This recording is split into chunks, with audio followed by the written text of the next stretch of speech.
তাদেরকে ডেকে বলেছেন, ইমানদার ব্যক্তিরা তোমরা সৎ ব্যক্তিদেরকে বন্ধুরূপে গ্রহণ করো। তাহলে আপনার ছেলেটা একজন সৎ ছেলে, আপনার ছেলে একজন ভালো পাঁচ ওয়াক্ত সালাত আদায় করে, আপনার দেখা যায় ইসলামের বিধিবিধানগুলো মেনে চলার চেষ্টা করে, তাহলে আপনার সন্তান ওই যে সমাজে দেখা যাচ্ছে যে ছেলেটা বখাটে যুবক, যে ছেলে সর্বদা ফ্রি ফায়ার নিয়ে ব্যস্ত রয়েছে, যে যুবক নারী নিয়ে ব্যস্ত রয়েছে, যে যুবক দেখা যাচ্ছে সর্বদা মাদকতা নিয়ে পড়ে রয়েছে, ওই যুবকের সাথে আপনার ছেলের কেন বন্ধুত্ব হবে? কথা বোঝাতে পারেনি মনে হয়? তার সাথে কেন আপনার ছেলের বন্ধুত্ব হবে? আপনার ছেলে দেখো সৎ ছেলে, তাই না? ভালো ছেলে। তাহলে যারা মাদকতা সেবন করছে তাদের সাথে আপনার ছেলের কেন বন্ধুত্ব হবে? আজকের যুব সমাজ ধ্বংসের অন্যতম একটা কারণ হচ্ছে এই মাদকতা। আজকের অধিকাংশ যুবক আজকে এই মাদকতার সাথে আজকে সম্পৃক্ত হয়ে পড়ছে। আজকে নেশার সাথে আজকে অধিকাংশ যুবক আজকে সম্পৃক্ত হয়ে পড়ছে। অথচ আল্লাহর নবী সাল্লাল্লাহু আলাইহি সাল্লাম এর ভাষ্য দায়িত্বহীন ভাবে সিলসিলা সহিহ গ্রন্থ 2203 নং হাদিসের ভিতরে কত কঠিন বাক্য আল্লাহ নবী ব্যবহার করেছেন। দেখেন, আল্লাহ নবী বলছেন, অচিরেই আমার উম্মতের উপরে তিনটা বড় বিপর্যয় নেমে আসবে। কয়টা বিপর্যয় ভাইজান? তিনটা বড় বিপর্যয় নেমে আসবে।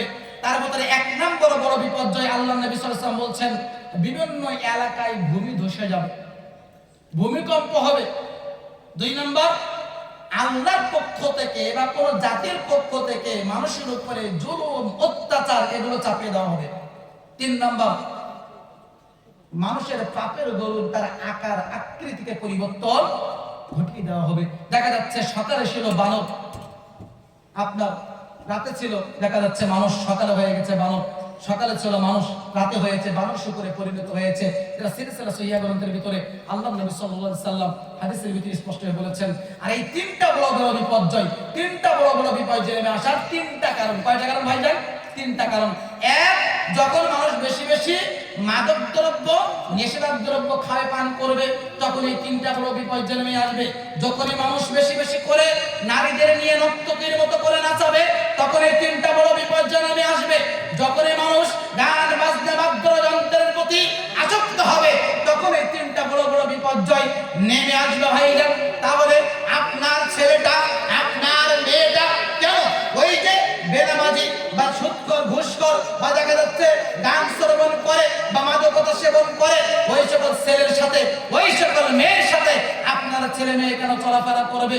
অনতিবিলম্বে আপনাকে এই বিষয়ে পিতা হিসাবে, মা হিসাবে আপনাকে অগ্রণী ভূমিকা পালন করতে হবে, তাহলে সফলতা আসবে। তা আমরা বলতে চাচ্ছিলাম, হাসরের মাঠে শাফাআত লাভের 4 নাম্বার মাধ্যম, যেটা বললাম, হাসরের মাঠে 4 নাম্বার মাধ্যম শাফাআত লাভের, যে সমাজের বুকে যারা নেক ব্যক্তি রয়েছে, সমাজের বুকে যারা আল্লাহওয়ালা ব্যক্তি রয়েছে, সমাজের বুকে যারা তাকওয়াশীল ব্যক্তি রয়েছে, তাদেরকে আমাদের বন্ধুরূপে গ্রহণ করতে হবে। আর আল্লাহ রাব্বুল আলামিন এই সব ব্যক্তিদেরকে যখন জান্নাতে দিবেন, তাদেরকে আল্লাহ শাফাআতের অনুমতি দিবেন। আর তারা যখন সুপারিশ করবে, তারা যখন সুপারিশ করবে, শাফাআত করবে, ওই শাফাআত করার কারণে হয়তোবা আপনি আমি তাদের সাথে মেলামেশা করার কারণে আপনি আমি নাজাত পেয়ে যেতে পারি ইনশাআল্লাহ। এই জন্য আসুন আমরা সকলেই যেন আমরা সৎ বন্ধু নির্বাচন করতে পারি। আল্লাহ রাব্বুল আলামিন যেন আমাদের সবাইকে সেই তৌফিক দান করেন। সকলে বলি আল্লাহুম্মা আমিন।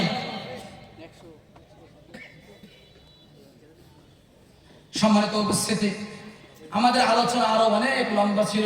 হাসরের মাঠে শাফাআত লাভের উপায় মোটামুটি আমরা 4টা পয়েন্টের উপরে আপনাদের মাঝে আমরা আলোচনা করেছি। আল্লাহ রাব্বুল আলামিন যদি অন্য সময় কবুল করেন, আল্লাহ রাব্বুল আলামিন যদি অন্য সময় কবুল করেন, ইনশাআল্লাহ আমরা এই বিষয়ে আরো বিস্তারিত আলোচনা করব ইনশাআল্লাহ। আল্লাহ রাব্বুল আলামিন আমরা যে বিষয়ের উপরে আলোচনা করলাম, আল্লাহ রাব্বুল আলামিন আমাদের সবাইকে উক্ত বিষয়ের উপরে জেনে বুঝে আমল করা তৌফিক দান করুন। সকলে বলি আল্লাহুম্মা আমিন। হে রাব্বুল আলামিন, আজকে যারা এখানে আমরা উপস্থিত হয়েছি, আল্লাহ রাব্বুল আলামিনের কাছে দোয়া করছি, আল্লাহ আমাদের সকলকে তুমি উত্তম জাযা, উত্তম বিনিময় দান করো, আমিন। আমাদের সকলে গুনাহ থেকে মাফ করো, আমিন। আমাদের মাঝ থেকে যারা চলে গেছে তাদের কবরে আযাবকে মাফ করো, আমিন ইয়া রাব্বুল আলামিন। এবং পরিশেষে আমরা দোয়া করছি যারা আজকের এই সুন্দর এই ইন্তেজামের আয়োজন করেছেন, মহান আল্লাহ রাব্বুল আলামিন তাদের সবাইকে উত্তম জাযা দান করুন। যারা শ্রম দিয়ে, মেধা দিয়ে, বুদ্ধি দিয়ে বা টাকা পয়সা দিয়ে সাহায্য সহযোগিতা করেছেন, যে যেভাবে সহযোগিতা করেছেন, আল্লাহ রাব্বুল আলামিন এই সহযোগিতার ওসিলায় আল্লাহ রাব্বুল আলামিন যেন আমাদের সবাইকে কিয়ামতের মাঠে মুক্তি পাওয়ার তৌফিক দান করেন, জান্নাতুল ফেরদাউস পাওয়ার তৌফিক দান করেন। আমিন ইয়া রাব্বাল আলামিন। আকুলু কাওলি হাযা আস্তাগফিরুল্লাহি ওয়া লিসাইরিল মুসলিমিন। সুবহানাকা আল্লাহুম্মা ওয়া বিহামদিকা আশহাদু আল্লা ইলাহা ইল্লা আনতা আস্তাগফিরুকা ওয়া আতুবু ইলাইক। আসসালামু আলাইকুম ওয়া রাহমাতুল্লাহি ওয়া বারাকাতুহু। ওয়ালাইকুম আসসালাম ওয়া রাহমাতুল্লাহি ওয়া বারাকাতুহু। খুব সুন্দরভাবে কোরআন এবং হাদিসের নিরিখে আরিফ বিন মনিরুল ইসলাম আলোচনা করছিলেন। মন চাইছিল আরো কিছুক্ষণ শুনি, আরো শুনি, কিন্তু যেহেতু সময় আমাদেরকে বলছে যে না, আর নয়, শীতের রাত্রি, আমাদের মাঝে প্রধান বক্তা উপস্থিত হয়েছেন সেদূর বাংলাদেশ থেকে দুজনই। আরিফ বিন মনিরুলের বক্তব্য আপনারা শুনছিলেন, উনিও বাংলাদেশ সাতক্ষীরা থেকে আপনাদের সামনে আলোচনা করছিলেন। এখন আপনাদের সামনে উপস্থিত হচ্ছেন আমার ভাই, বাংলাদেশ থেকে আগত, ঢাকা মেহেরপুর থেকে হাবিব